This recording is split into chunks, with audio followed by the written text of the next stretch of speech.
Late afternoon, Hanoi was covered in gray. After the rain had just stopped, weak rays of sunlight passed through each roof, shining down on the busy road in front of the Hoan Kiem District Police Station. Lam Thienan walked out, from inside, her face lightly made up, her eyes vacant as if she had just lost her last hope. The tight black dress and shiny high heels all exude the elegance of a successful businesswoman. But her red and sunken eyes could not hide the pain that had been simmering for the past 3 months. 3 months have passed since Nguyen Minh Quan, the husband she loved and trusted the most, disappeared in a mysterious accident. His car was found crushed on the side of Dan Hat Tan Street, dried blood on the steering wheel but no body, no trace, no message. The police shook their heads. The media speculated. Business enemies lurked, and in her despair, she believed for the first time that her husband might have been murdered. Anne stood still in the middle of the hurried crowd, her hands tightly gripping her bag, preparing to get in the car when she asked, "Miss, are you Uncle Kwan's wife?" A child's voice rang out from behind, urgent and lost in the hustle and bustle. She turned her head. A small trash boy about 8 years old, wearing a dirty morning shirt, messy hair, holding a torn plastic bag, rushed over. The guard tried to stop him, but he was already standing in front of her, panting. "Miss, I know where your husband is." Anne frowned. Her heart stopped. A cold wind blew across her neck. "What?" she said honestly. "Her husband? He is still alive. I met him on the grass by the river. He was wearing a white shirt covered in blood. I couldn't remember who I was, but I could still remember his face clearly. Because the boy rummaged in his torn shirt pocket and took out a small object, he dropped this." Anne looked down, her eyes wide. The ring. A white gold men's ring. Simple design. Inside is the words "Kwan loves Anne."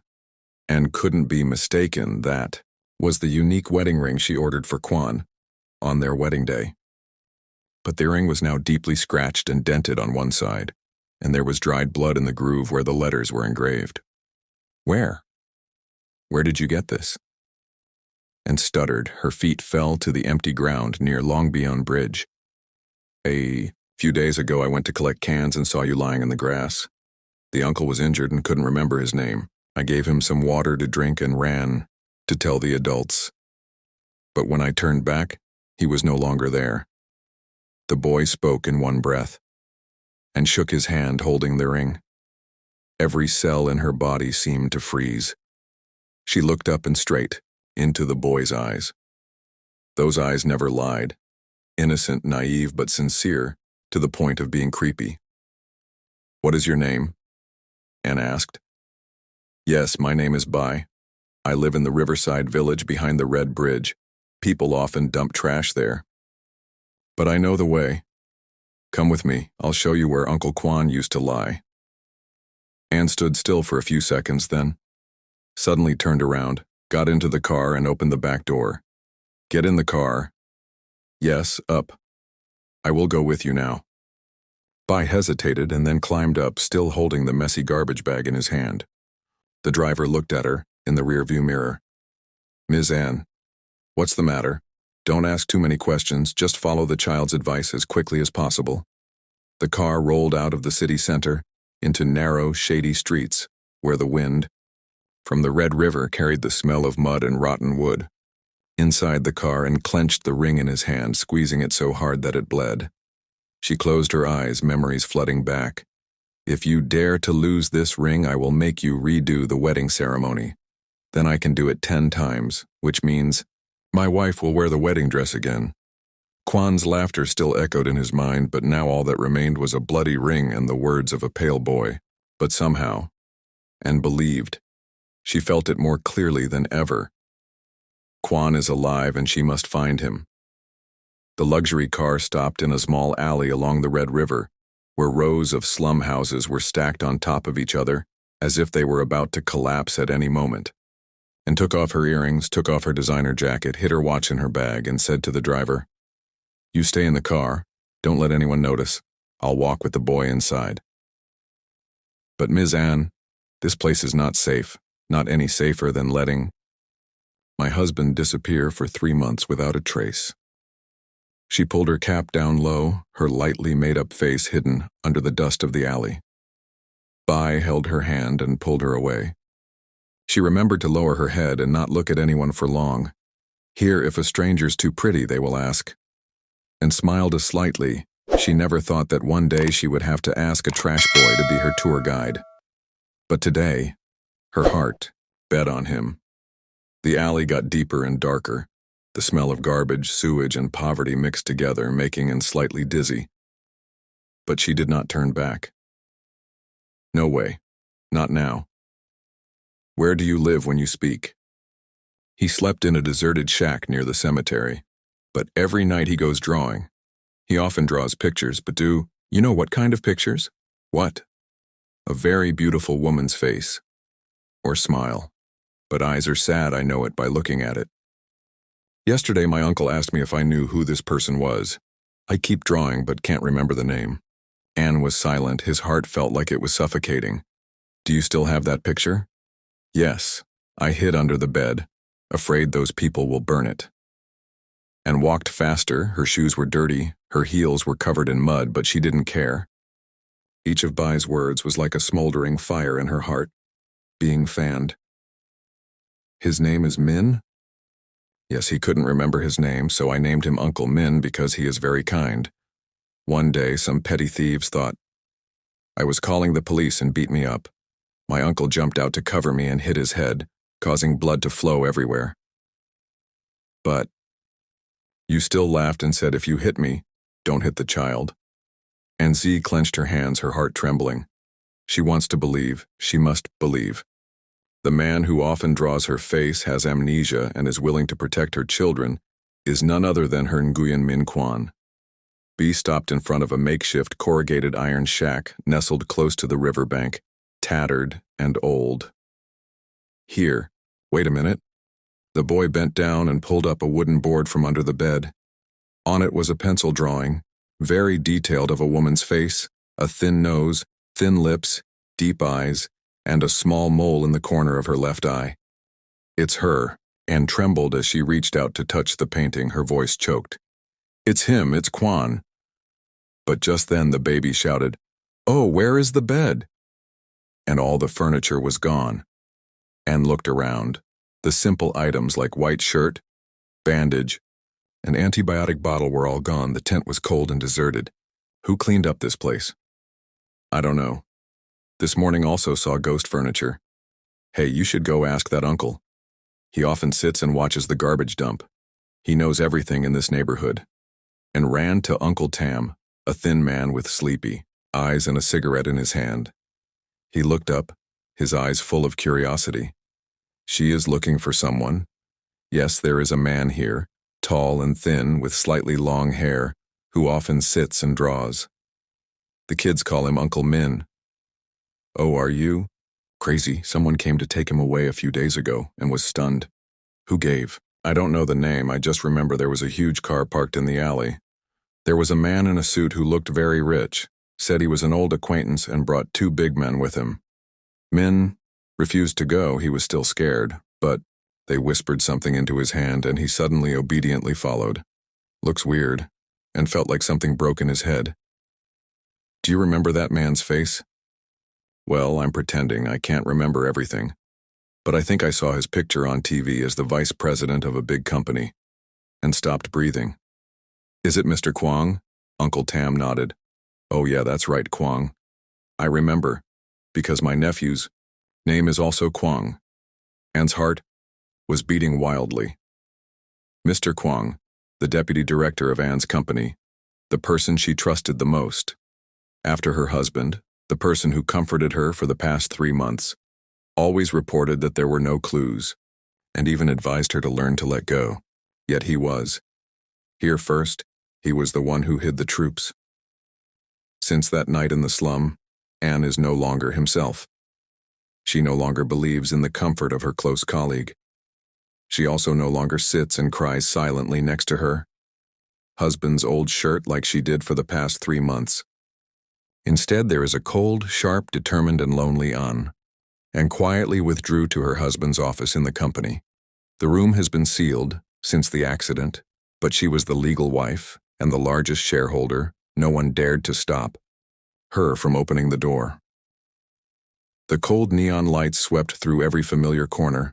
The faint scent of perfume in the wind seemed to linger from the days when the army was still here, diligently researching strategies, protecting the company from dirty takeovers. Anne opened the secret drawer and found that inside there were still files about the accident 3 months ago, where the soldier was said to have driven his car off a cliff and gone missing. There were no witnesses to the incident. The car lost control on a curve on the highway and no body was found.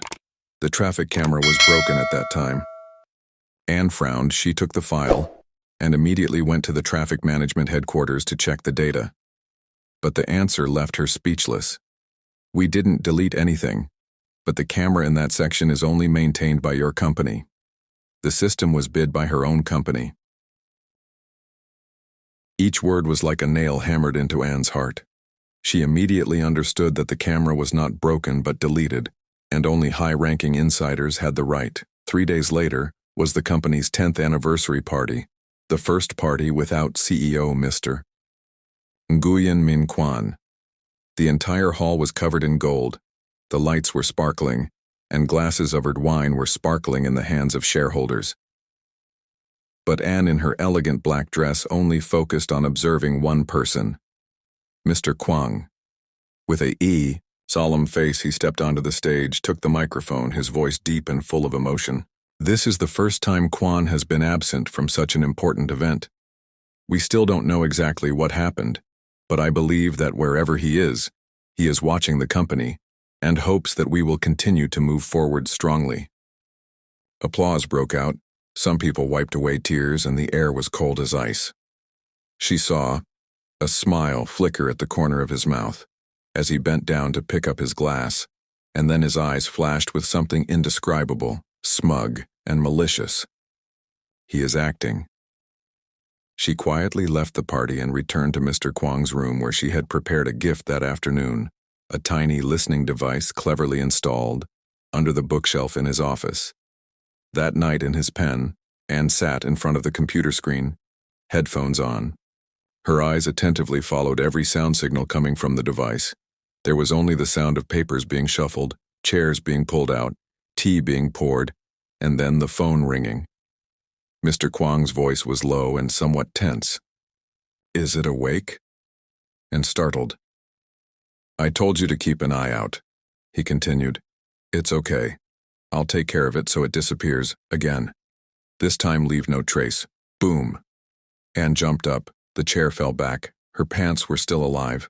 Her whole body trembled. Her heart was pounding violently in her chest.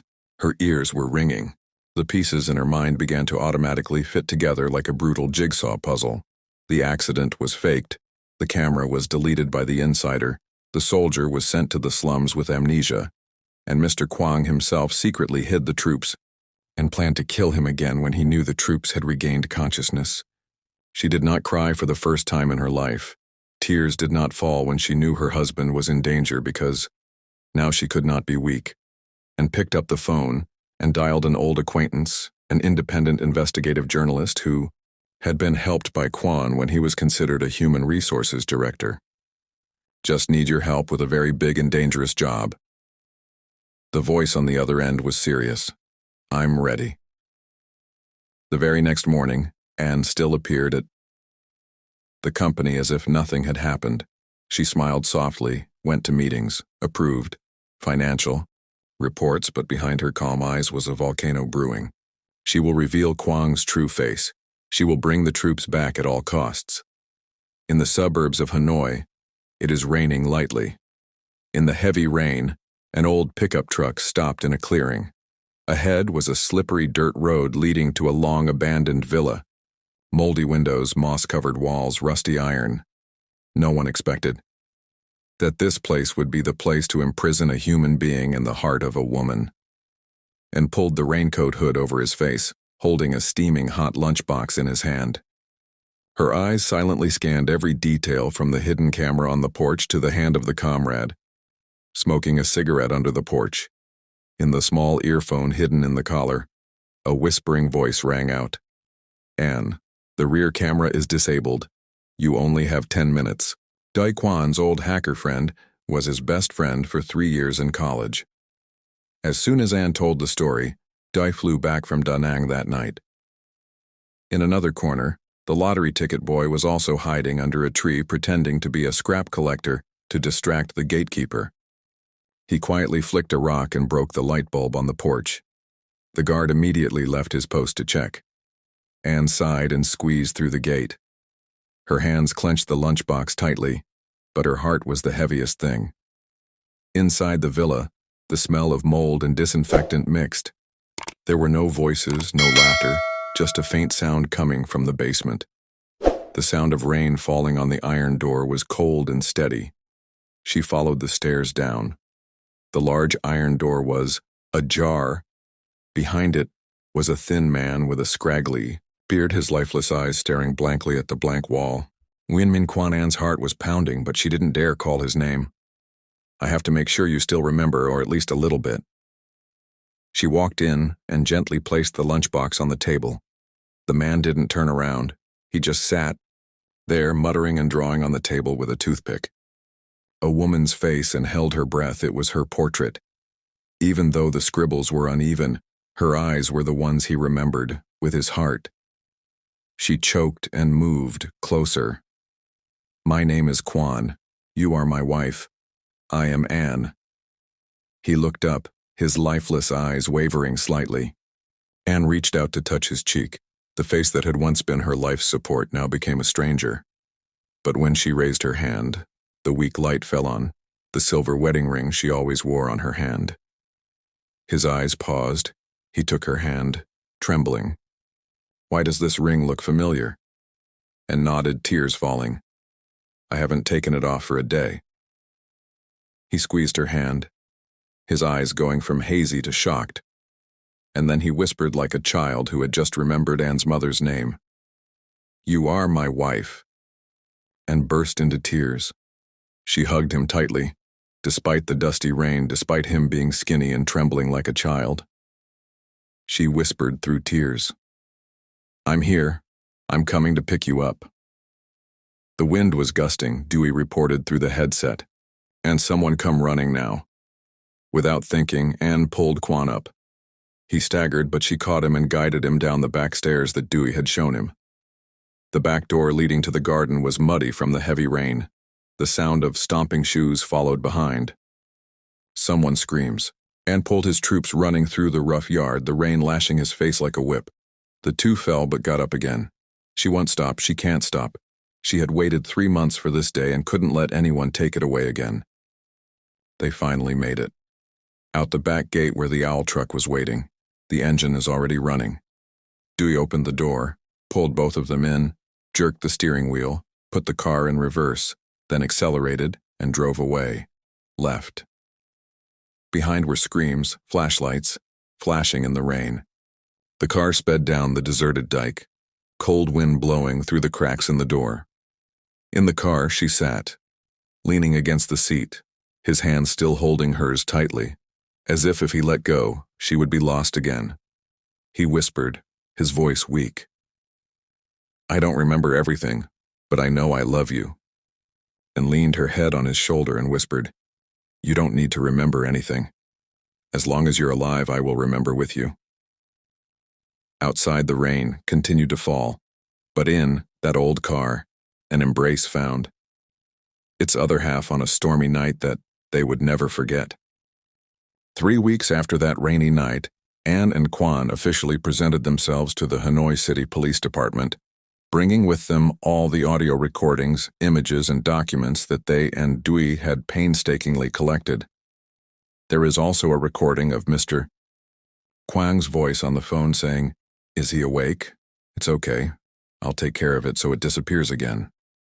At the same time, Dewey sent the entire diagram, cash flow, assets, and secret transfers to a veteran investigative reporter who had written articles exposing high-level embezzlement cases.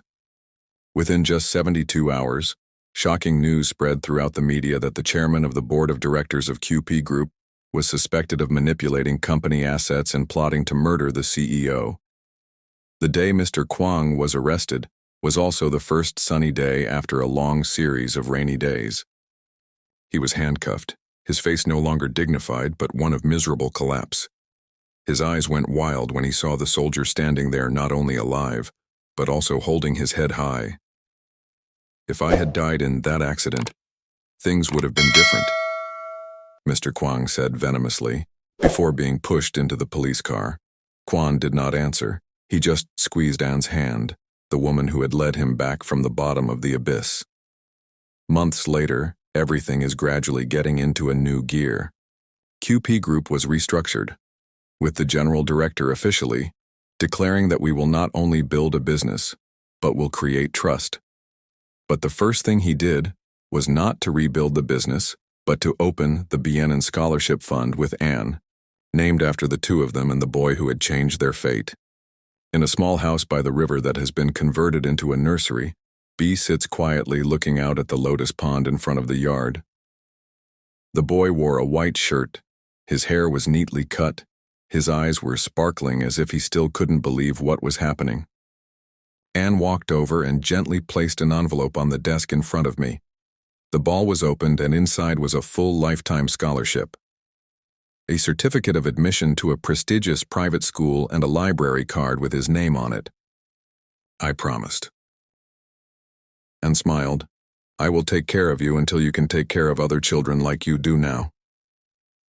Bai burst into tears, for the first time in years of living on the streets and in the dark.